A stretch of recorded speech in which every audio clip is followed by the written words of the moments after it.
Kenapa orang gampang banget mengira seseorang adalah NPD, termasuk pada kasus Baim Wong dan Paula yang sedang ramai karena perceraiannya? Itu karena edukasi-edukasi mengenai NPD atau bahkan sekarang NPD suatu hal yang sering dibicarakan. Lalu apakah salah mengedukasi tentang NPD? Sebelumnya kita perlu mengetahui tujuan mengedukasi tentang NPD ini. Tujuan utama adalah agar masyarakat lebih sadar akan keberadaan NPD. Dengan pemahaman yang lebih baik, kita dapat mengenali tanda-tanda NPD pada seseorang.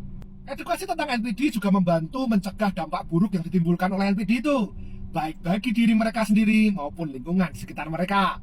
Edukasi ini juga dapat membangun empati kepada NPD. Kita akan lebih memahami akar permasalahan yang dihadapi mereka, sehingga dapat merespon mereka dengan lebih bijaksana. Ingat, kita bukan mengalah, tetapi memahami.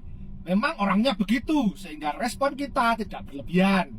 Pemahaman tentang NPD dapat membantu memperbaiki hubungan dengan NPD ini.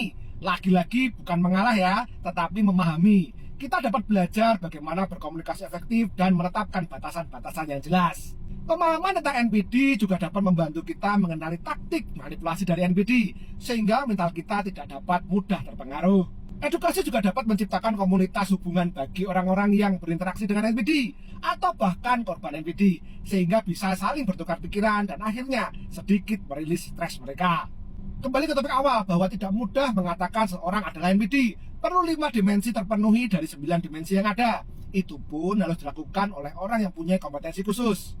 Misalnya saja orang yang terlihat narsis, belum tentu dia NPD. Karena pada dasarnya setiap orang itu punya sisi narsisnya sendiri-sendiri, cuma tidak berlebihan dan tidak menjadi gangguan kepribadian.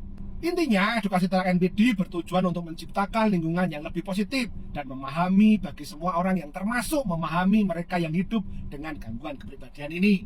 Bagi Anda yang tidak bisa mengelola perasaan Anda berkaitan dengan hubungan dengan NPD, silahkan Anda mencari bantuan, bisa ke psikolog, psikiater, ataupun seperti kami hipnoterapi. Belum tentu ke saya, silahkan ke hipnoterapi yang lain. Dan yang penting, Anda mendapatkan pikiran yang lebih positif. Saya Gali Hipnoterapis, terima kasih.